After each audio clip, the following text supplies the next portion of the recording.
ሰላም እንዴት ናችሁ? የነጅሆም ኩኪንግ ቤተሰቦች ዛሬ ቤዛ ክፍል 81ን ይዤላችሁ መጥቻለሁ። ላይክ፣ ሸር፣ ሰብስክራይብ በማድረግ እስከ መጨረሻው አብረውኝ ቆዩ። ዛሬ ሱራፌል በጣም ስለተናደደ ቤዛ ወዳለችበት ወደ ሚስቱ ጋር ሄዷል። ድንገት መኝታ ክፍል ሆኖ ሳሚ ያወራውን ማመን ያቅተዋል። ይሄ ወንድሜ ግን ምንድን ነው እያደረገ ያለው በማለትም በጣም ስለተናደደና ሚስቱን የሚነጥቀው ስለመሰለው ወደ ቤዛ ቤት ይሄዳል። የቤዛ አክስት ወይዘሮ ዘርፌ ተኝታ ስለነበረ ድንገት ከፍቶ ሲገባ ቤዛ ትደነግጣለች። እንዴት በሩን ከፈትክ ትለዋለች። አይ ክፍት ነበር፣ እኔ ሳሚ ጋር ስደውል እኮ ነግሮኝ ነበር። ሳሚ ሱራፌል በጣም እየተናደደ ነው ብሎኝ ነበር። እንደምትመጣ ስለማውቅ ወጥቼ ፈለግኩህ፣ የለህም። አሁን ነው የገባሁት፣ ክፍቱን የተውኩትም ለዛ ነው በሩን ትለዋለች። አሁን ቤዛ ከዚህ የምንሄድበትን ነገር አመቻች፣ ስለዚህ እኔ ይህንን ምንም እንድታደርጊ ስለማልፈልግ መውጣት አለብሽ ይላታል። ቤዛ እስከዛሬ በእናንተ እገዛ ነው የኖርኩት፣ አሁን ለምን እድሉን አትሰጡኝም? እኔ የጀመርኩትን ራሴ እጨርሳለሁ ትላለች። ምንም ሊሰማት አልቻለም ሱራፌል። አሁን ደክሞሃል፣ ችግር የለውም ጧት እናወራለን ትለዋለች። ጧትም ሲነጋ አክስቷ ቆርቁራ ለምን ተኛሽ? ተነስተሽ ቁርስ ስሪ ትላታለች። ቤዛም በቃ ጠብቀኝ ቁርስ ልሰራ ሄጃለሁ ትላለች። ቁርሱንም ከሰራች በኋላ አክስቷ በቤዛ በጣም ተገርማለች።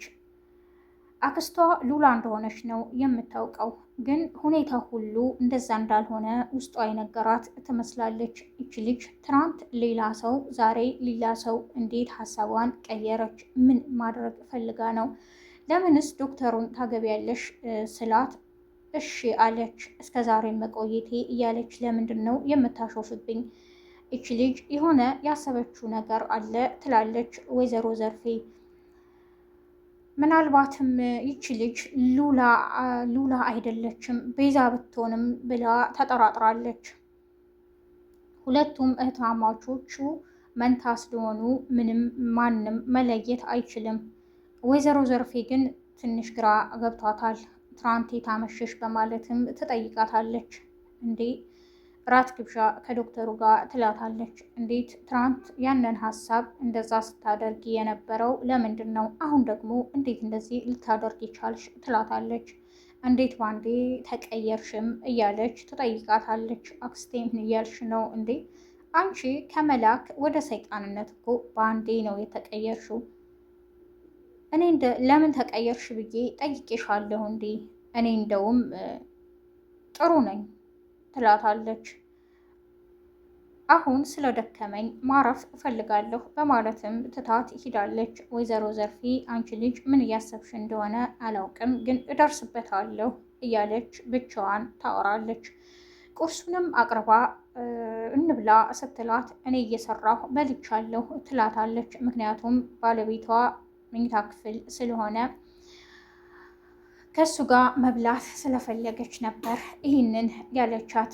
አሁን እኔ መንጃ ፍቃድ ላወጣ ነው ሄጃለሁ ትላታለች። አክስቴ ግን ቆይ ቀንሽን ጠብቂ፣ እንዴት አምኜሽ ትክጅኛለሽ? እንዴት ሜዳ ላይ ታስቀርኛለሽ? ይህን ሁሉ ንብረት ወስደሽ ጭራሽ ሰራተኛም እቀጥራለሁ፣ ድርጅቱንም እመራለሁ፣ ሁሉንም አደርጋለሁ ታያለሽ። እማትወጭበት ነገር ነው የገባሽው። በቅርቡ ሁሉም ነገር ይስተካከላል ትላለች። ኩቻም ቁጭ ብላ ከሳሚ ጋር ታወራለች። እኔ የምልህ ግን ስለ ራሳችን ህይወት መቼ ነው ማውራት የምንጀምረው? ሁሌ ቤዛ፣ ሁሌ ሉላ፣ ሁሌ ሱራፌል ነው የምትለው። ለራስህ ህይወት መቼ ነው የምትኖረው? ትለዋለች። እየኖርኩ ነው ይላታል። ጀመረሽ መጨቃጨቅ፣ ምን ልትይ ነው ይላታል። የኛ ጉዳይ ትተኸዋል፣ ለምንድን ነው ግን ስለ ሰው ህይወቱ የምትጨነቀው? ስንቴ ነው የምነግርህም ትለዋለች። ደግሞ መቼ ነው ጊዜ የምትሰጠኝ ለኔም በማለት ጠይቀዋለች። እንዴ ጊዜ ማለት ነይ እራት እንብላ ይላታል።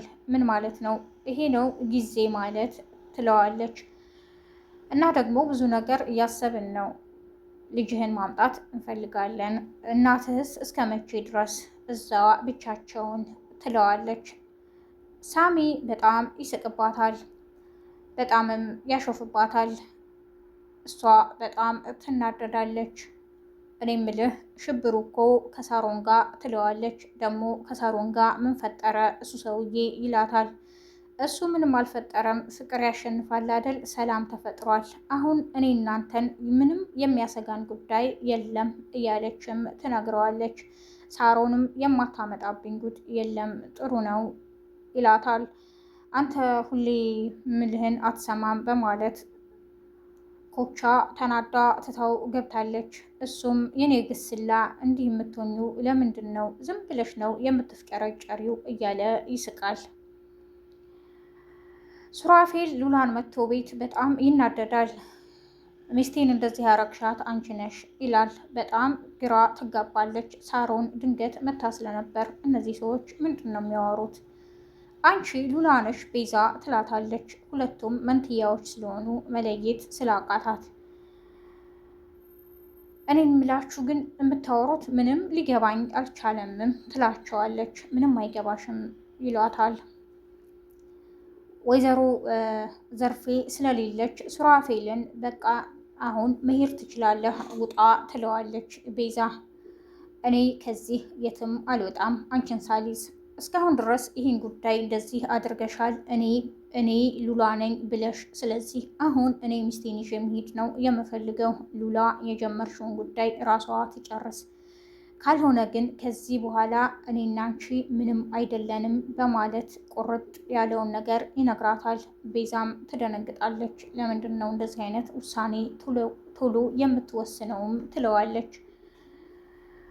አሁን ወደ ሳሚ ጋር ደውዬ በቃ ሳሚን ሉላን እንዲያመጣት አደርገዋለሁ ትላለች።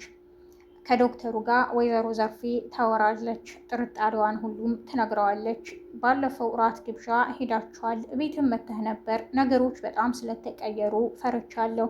ይቺ ልጅ ግን ቤዛ ናት፣ ሉላ አይደለችም ትለዋለች። እሱም ይደነግጣል። እነዚህ ልጆች መንታ ናቸው፣ ምንም መለየት አይቻልም። እውነት ቤዛ ከሆነች እኔ የማደርገውን አውቃለሁ። ቤዛን ደግሞ በባለፈው እራት መለየት እችላለሁ። እንዴት ማድረግ እንዳለብኝ አውቃለሁ ይላታል። ዶክተሩ የቤዛ እንደሆነች ያውቅ ይሆን ወይስ ሉላ ስትመጣ በዛው ሀሳቡን አይቀይር ይሆናል? ወይዘሮ ዘርፌስ በሉላ እርግጠኛ ትሆን ይሆን? የዛሬው ክፍል ይህን ይመስል ነበር። በቀጣይ ክፍል እስከምንገናኝ ነጅሆም ኩኪንግን ላይክ፣ ሸር፣ ሰብስክራይብ ያድርጉ። መልካም ቀን